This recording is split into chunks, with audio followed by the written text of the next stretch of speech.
everyone and welcome. This week I'm going to be going over the 11 books that I gave 5 stars in 2025. And there's really no specific order to these. I had a really hard time picking like a favorite. I would say the last two I'm going to talk about are probably my favorites of the year though. And there are a few duologies in here where I rated both books 5 stars. So I'm just going to talk about them together just because there's only so much I can say about the second book in a duology without spoiling everything. I am very excited to talk about my favorite books of the year. So let's just go ahead and get started. The first book I want to talk about is Two Twisted Crowns by Rachel Gillig. And this is the second book in the Shepherd's King duology, just because I did not give the first book 5 stars, I gave it 4. But I will give a synopsis of the first book.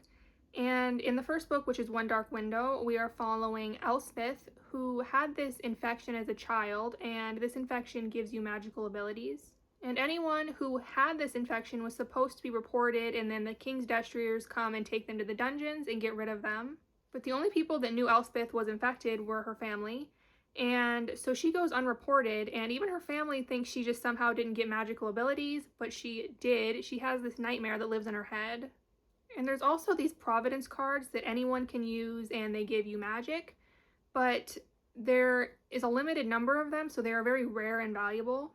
And one night on her way home, she is stopped by a masked highwayman who she assumes is just looking for these cards for money. But he was actually the king's nephew and the captain of the Destriers, and he is wanting to get all 12 of the cards because when they are reunited, they will cure this infection. And I definitely loved the second book more. I just felt like it gave me more of the creepy gothic atmosphere I wanted from the second book.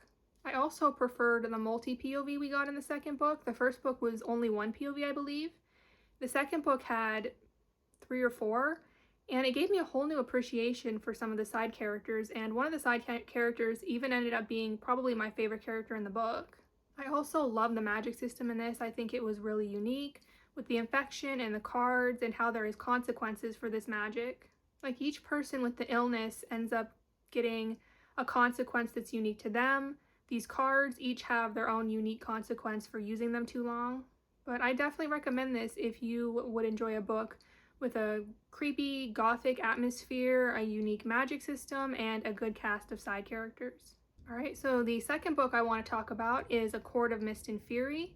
And this is the second book in the A Court of Thorns and Roses series by Sarah J. Maas. And the second book in the series is the only one in the series so far that I've given 5 stars. I still have not read the most current book, A Court of Silver Flames. But just to tell you what the first book is about, we are following Feyre, who has kind of taken on the role of providing for her family after her mother has passed, and her dad ends up losing all of their money and not really being able to take care of them.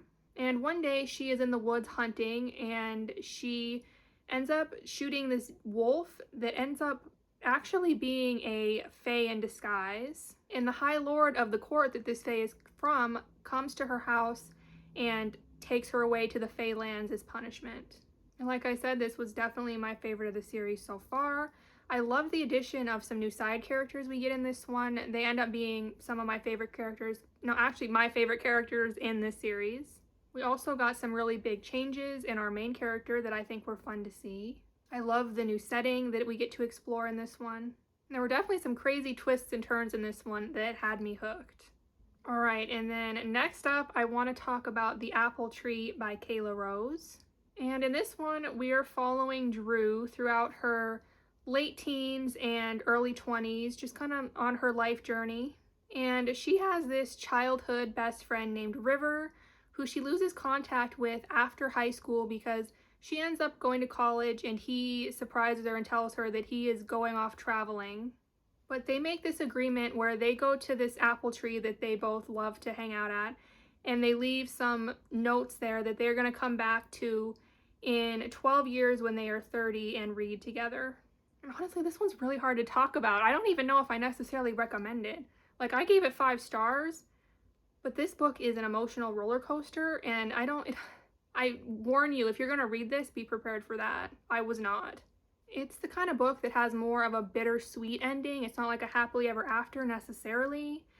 And it had me sobbing, which I don't cry like that. I was tears running down my face, sobbing. I didn't like that, but at the same time, like I said, that doesn't happen to me, so it definitely is memorable. The writing and the story is really beautiful. The characters felt well written and relatable in a lot of ways. I mean, I would recommend it if you are looking for more of an emotional but beautiful story with like realistic, lovable characters. But just be warned that there is some upsetting topics in this one. There's some very happy, sweet moments and some very sad moments. So if you're worried about it, I would maybe look it up just in case. But yeah, I basically think I gave this one 5 stars because it's definitely memorable. I will probably never forget this one, but I will probably also never reread it. All right, next up, I'm going to talk about both books in the Letters of Enchantment duology by Rebecca Ross, and that is Divine Rivals and Ruthless Vows. I know a lot of people didn't love Ruthless Vows, but I really did. But I did prefer the first book over the second book. But in this one, we are following Iris and Roman, who are reporters during a war going on between a god and a goddess. And Iris's brother has gone off to fight in this war, and she begins writing to him with her typewriter and leaving the notes in her closet, slipping them under the door, and then when she goes to look, they have disappeared. And what she doesn't realize is that they are going to her work rival, Roman, and he starts anonymously writing her back, and they both end up signing up to be reporters on the front lines. And this duology is definitely one of my absolute favorites of all time. Rebecca Ross is one of my favorite authors of all time. Like I said, I know some people didn't love book 2, but I really did. I liked being able to see more of what was going on as far as this war, the gods and the goddesses, and just what was going on with all of that. The way that this book just felt so magical and just really pulled me in was great. I hadn't felt like that with a book in so long. I love the main characters in this. They are some of my favorite characters ever, probably. Iris is just so strong and smart and brave, and Roman is loyal and caring. The romance was a great slow burn that has great chemistry and good emotional connection. There's also a great found family in this, which is something I have found that I really love in books. Highly recommend if you are looking for a magical story that's beautifully written with great characters. And I'm so excited to read Wild Reverence, that's kind of like a prequel to this. I think it's set long before any of this happens, but I'm still really excited to read that. All right, next up we have the first 2 books in a trilogy, which is The Wolf King and the Night Prince by Lauren Pell Freeman. And in this one we are following Aurora, who is a princess, and she has a marriage arranged for her, and she is not happy about it. And her fiance captures wolves and has them fight as entertainment. And one night she is with him watching a fight between one of the alphas and a young boy, and she ends up stopping this fight. And that night the alpha escapes and ends up kidnapping her and takes her back to his clan, basically to use for bargaining with her fiance and father.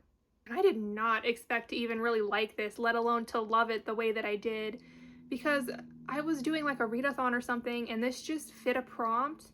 So I was like, I'll just give it a shot. I'm sure I won't like it. And I loved this.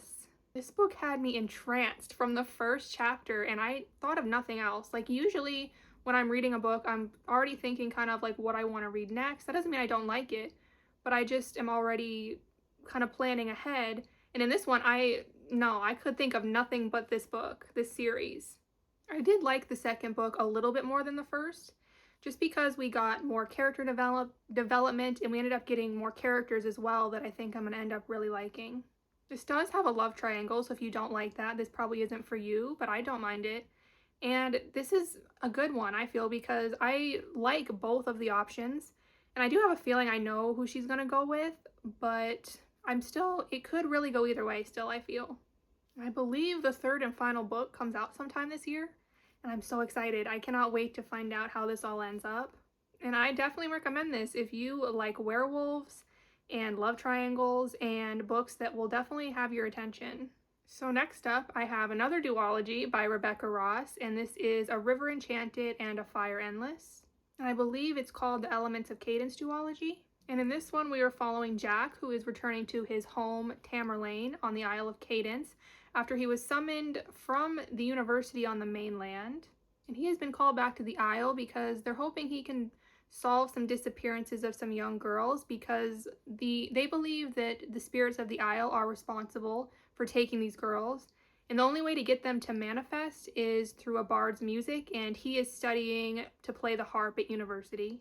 And when he arrives, he finds out that the person who summoned him was not actually the Lord of Tamerlane, but the Lord of Tamerlane's daughter, Adara, who also happens to be Jack's childhood rival.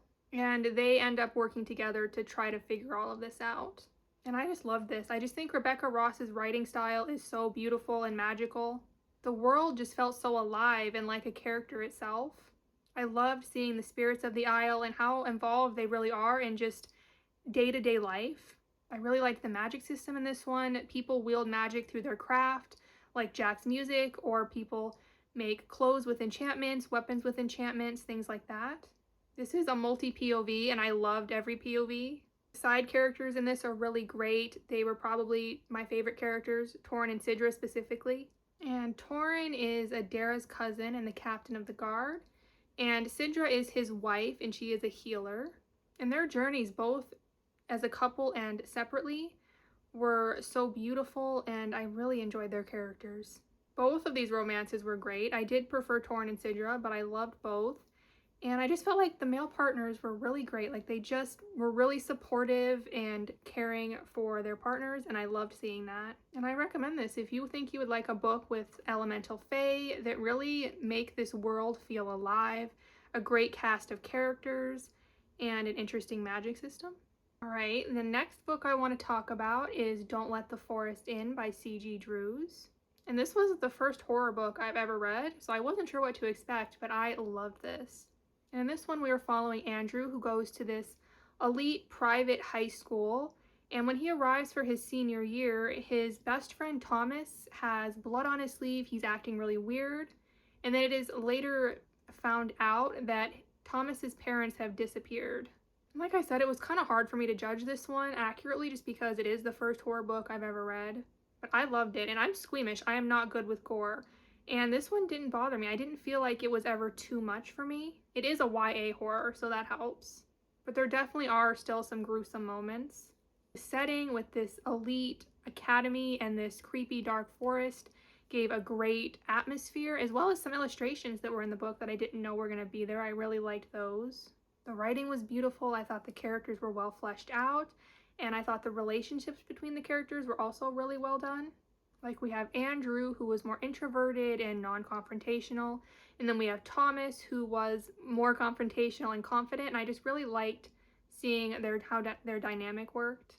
We have some good queer rep in this as well. The ending did feel abrupt and definitely left some questions unanswered that I would have liked to know the answer to, but I think it was meant to be that way.